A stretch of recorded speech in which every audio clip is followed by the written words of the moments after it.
ఈ కథ ఒక మనిషి ఒక కొండకి సంబంధించింది. ఆ మనిషి పేరు సత్యకుమారుడు. మన సత్యకుమారుడు మాత్రం మనలాగానే లోపల నుంచి డెడ్, డిప్రెస్డ్ అన్ని ఉన్నట్టే ఉంటాయి గానీ ఏదో వెలితి ఎందుకో తెలియదు. పండుకునే ముందు అదో బాధ. బట్ ఎందుకో రోజు సడన్ గా డిసైడ్ అవుతాడు ఇట్లా నడవదు, దీన్ని సెడ్ చేయాలి అని. ఎస్, సత్యాన్ని వెతుకుతున్న నేను అని రియలైజ్ అవుతాడు. సత్యం ఎక్కడ దొరుకుతుంది అని కనిపించిన వాళ్ళందరినీ అడుక్కుంటూ పోతున్నాడు. ఇప్పుడు ఆ ఊర్లో వాడు వేప పుల్ల నములుకుంటా ఆ కొండ మీద దొరుకుతుంది పోవయ్యా అంటాడు. మన సత్యకుమారుడు ఫుల్ హ్యాపీస్. సో ఎక్కుకుంటా దిగుకుంటా పడుకుంటా దొరికింది తినుకుంటా ఫైనల్ గా కొండెక్తాడు. బట్ ఎందుకో ఈ కొండ పైన అబ్సల్యూట్ పిన్ డ్రాప్ సైలెన్స్ ఉన్నది. మన సత్యకుమారుడు షేక్ అవుతున్నాడు. అంత సైలెన్స్ తట్టుకోలేకపోతున్నాడు. వెతుకుతున్నాడు సత్యం ఏడ దొరుకుతుంది అని. వాడు వెతుకుతున్నాడు, ఎంతసేపటికి దొరుకుతలేదు. సడన్ గా ఏదో షిఫ్ట్ అవడం స్టార్ట్ అయింది. తనని తాను చూసుకోవడం మొదలు పెట్టిండు. తను చేసిన తప్పులన్నీ లిస్ట్ అవ్వడం స్టార్ట్ అయినాయి. ఇంత ఫాల్తుగా అన్నా నేను అసలు ఏ పాయింట్ లో కూడా నేను బతికిన్నా, అసలు నేను బతకనే లేదు ఈ రోజు వరకు అన్న ఒక రియాలిటీ హిట్ అయింది. షాక్ లకి వెళ్ళిపోయిండు, ట్రామాలకు వెళ్ళిపోయిండు. He was not depressed anymore. For the first time in his life he was okay with the silence. And life లో మొట్టమొదటిసారి he was okay with himself. తనతో తను బతకడం ఫస్ట్ టైం ఓకే అనిపిస్తున్నది అతనికి. బ్రెయిన్ లోంచి చూడట్లేదు లైఫ్ ని, కళ్ళలోంచి చూస్తున్నాడు లైఫ్ ని. సో గాన్, ఒక్క సెకండ్ లో మొత్తం గాన్. తను, ఆ మూమెంట్, ఆ నీళ్లు, ఆ కొండ, ఆ సైలెన్స్.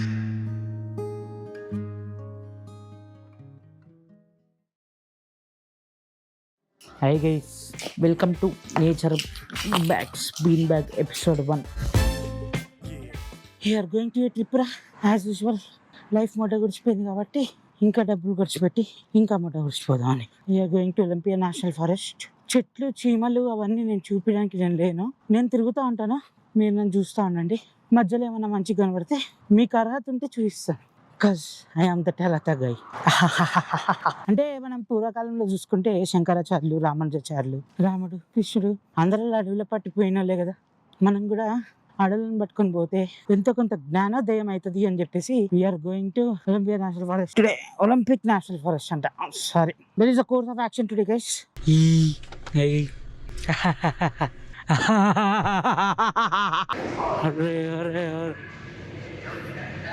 నైస్.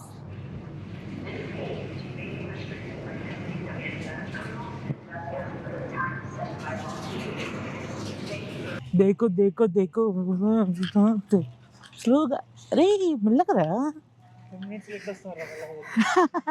నువ్వు పరిగెత్తే మాత్రమే 10 నిమిషాలు 9 నిమిషాలు అయిపోరా.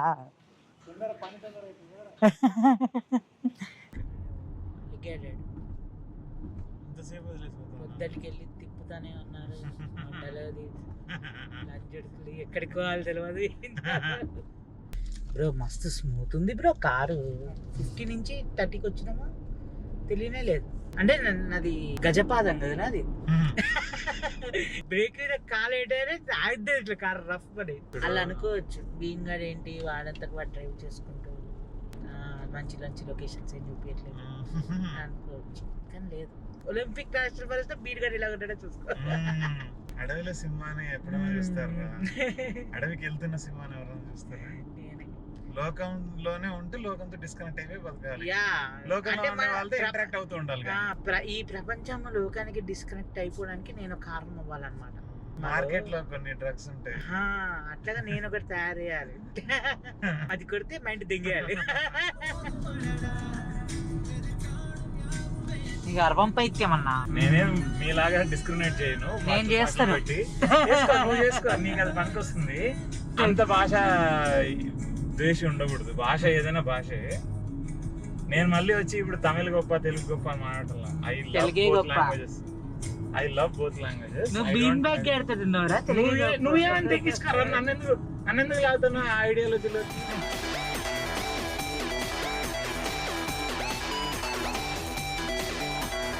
సీరియల్ కొట్టామనుకో నికటిన్ బ్రెయిన్లోకి ఎక్కుతుంది. బ్రెయిన్ డిహైడ్రేట్ అవుతుంది, మంచిగా ముచ్చకి ఈజీగా వస్తుంది. సో కిడ్నీలో స్టోన్స్ రావు. మానేయమంటే వాడు మానేయడు బ్రో. ప్రపంచం బాగు కోసం ఆలోచించక్కర్లే బ్రో. నువ్వు ప్రపంచానికి ఒక అడిషన్ అవ్వాలి ఆర్టిస్ట్ అంటే. మనం ఇప్పుడు వెళ్ళేసి క్యాంప్ సెట్ చేసి దెన్ కుకింగ్ చేసుకొని తినేసి దెన్ బయటికి పోతాం.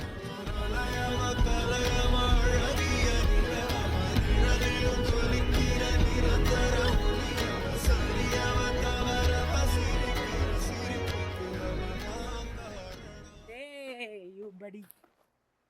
You are already recording from 5 minutes, huh? Nice.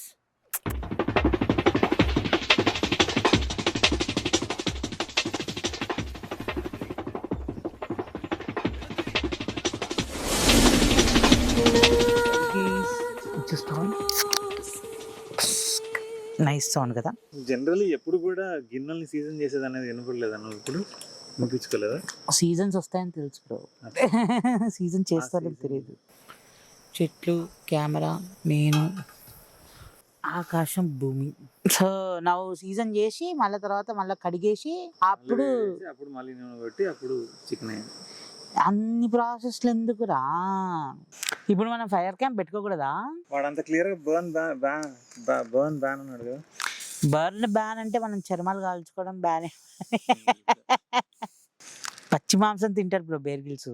తింటారు, అందరూ తినాలనుకోకూడదు కదా. మనం వచ్చిందే వైల్డ్ ఎక్స్పీరియన్స్ కదా. ఇది 2 రోజుల మ్యారినేషన్, అసలు మామూలుగా కాదు అసలు ఈ విషయం. హోటలే అదే వైల్డ్ సాలా స్టవ్ అంటారు గైస్.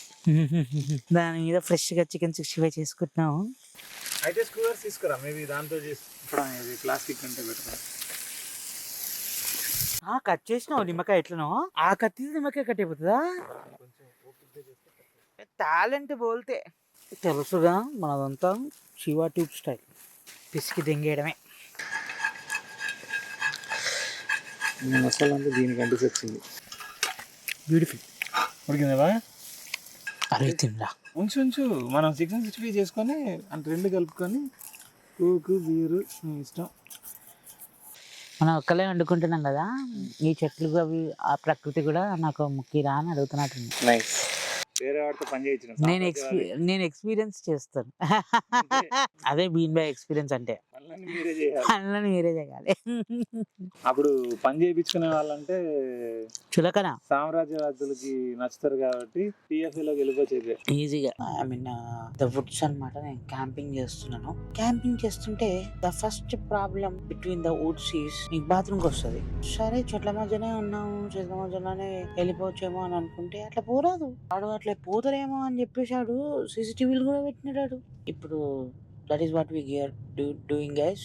గ్యాస్ స్టేషన్కి వెళ్తున్నాం. ఎంత అడవిలో ఉన్నానంటే నెక్స్ట్ గ్యాస్ స్టేషన్ ఒక 22 మైల్స్ ఉంది. కొండ దిగాలి, దిగితే కింద సర్కిల్ కే ఉంటది. అది మంచిగా ఉంటే వీఆర్ హ్యాపీ. లేదంటే పొద్దున వరకు ఇట్లనే ఒక్క పట్టుకొని కూర్చోవాలి. పాటలు పెట్టుకున్నాను అనుకో, తమనన్న బూఫర్ల సౌండ్ కి మైండ్ దెంగిపోయి పొట్టంతా ఊగిపోయి ప్యాంట్నే పడిపోతుంది కావచ్చు. సో అలా కాకుండా ఉండడానికి మనము తమన్నా సాంగ్స్ వదిలేసి ఒక కథలు చెప్పుకుందాం. డైవర్షన్ అనమాట. బెస్ట్ కంపారిజన్ ఏమో ఇది. కానీ చిన్నగా ఉన్నప్పుడు అమ్మ అన్నం తినమంటే తినకపోయేటోడిని. ఇప్పుడు బీనంగా ఇంతలా తినకుండానే అయినవారా అంటే గుద్దు తెంగుతాను. సో అమ్మ కథలు చెప్పి తినిపించేది అనమాట. నువ్వు నాకు ఈ పని చేయ బుద్ధి అయితే లేదనుకో, అప్పుడు నాతో కూర్చొని మాట్లాడుకుంటూ పని చేయించుకునేటోళ్ళు. సో అది నాకు అలవాటు అయ్యింది. పని జరగాలంటే మాట్లాడాలి. బట్ స్టిల్ బాత్రూమ్కి వస్తారా? Okay, but still, we need to find a restroom. So this is finding restroom.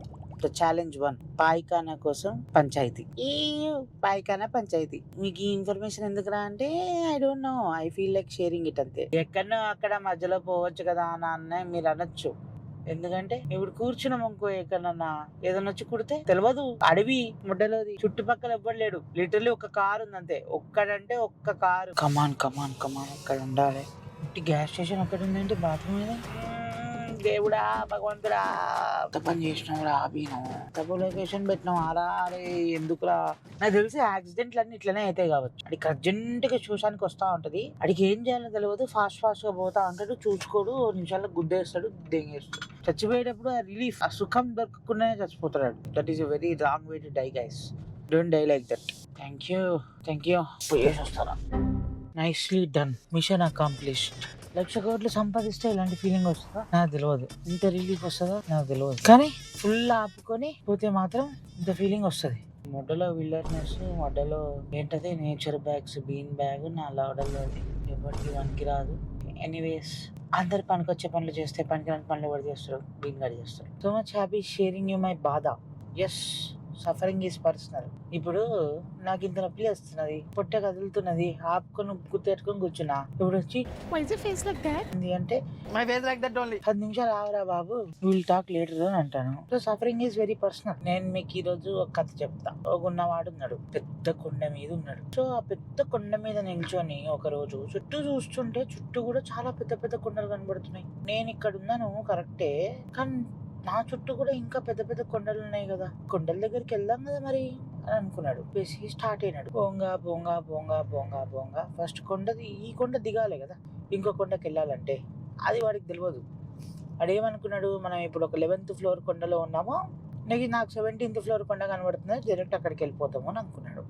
అదేంటిది, అవతల కొండకు వెళ్ళడానికి ఇంత ఈజీయా? ఓ ఇట్లా చిన్న చిన్న టాస్క్, చిన్న చిన్న ఛాలెంజెస్ వచ్చేస్తే చేసేస్తాను, వెళ్ళిపోతా అని గంటన్నర 2 గంటలు పోయిన తర్వాత మొత్తం కిందకి దిగేసిండు. రోడ్డు వచ్చింది. చూసేసరికి వాడిల్లు, వీడు 0th ఫ్లోర్ లో ఉన్నాడు, వాడిల్లు 14th ఫ్లోర్ లో ఉన్నది. కొండలు అట్లనే ఉన్నాయి. అరే వాట్ ఈస్ దిస్ రా, ఇంత కష్టపడి దిగితే నాకన్నా కిందకి దిగిపోయింది ఏంటి నేను, అసలు ఇది కరెక్ట్ కాదు, మళ్ళీ వెనకాలకి ఎక్కుదామా అని ఆలోచిస్తున్నాడు. Next 20th 25th 27th floor కొండలు ఎత్తుకోవడానికి పోయినాడు. చూసినాడు, లేదు, ఇంకా పెద్ద కొండలు కనబడుతున్నాయి. అరే చీకటి అయ్యింది. చీకటి అయ్యేసరికి చుట్టూ ఒక్క లైట్ కూడా లేదు. పాము గీమ గరుస్తే మళ్ళీ ఏమైనా అవుతుంది అని చెప్పేసి అక్కడనే కూర్చున్నాడు. పొద్దున్న అయిన తర్వాత రాత్రంతా ఆలోచించి ఒక కంక్లూజన్కి వచ్చిండు. ఇక మనం ఆ 100th ఫ్లోర్ కొండ దొరికేంత వరకు పరిగెత్తడం కష్టము, దగ్గరలో ఉన్న ఒక 30th ఫ్లోర్ కొండ ఎక్కడానికి ప్రయత్నించినాడు. చాలా కష్టంగా ఉన్నది. అది నీళ్లు ఉన్నాయి, గతుకులు ఉన్నాయి, రాళ్ళు ఉన్నాయి, రప్పాలు ఉన్నాయి, పాములు ఉన్నాయి. పైకి వెళ్తే ఏదో బాగుంటుందిరా అని చెప్పేసి పోతున్నాడు.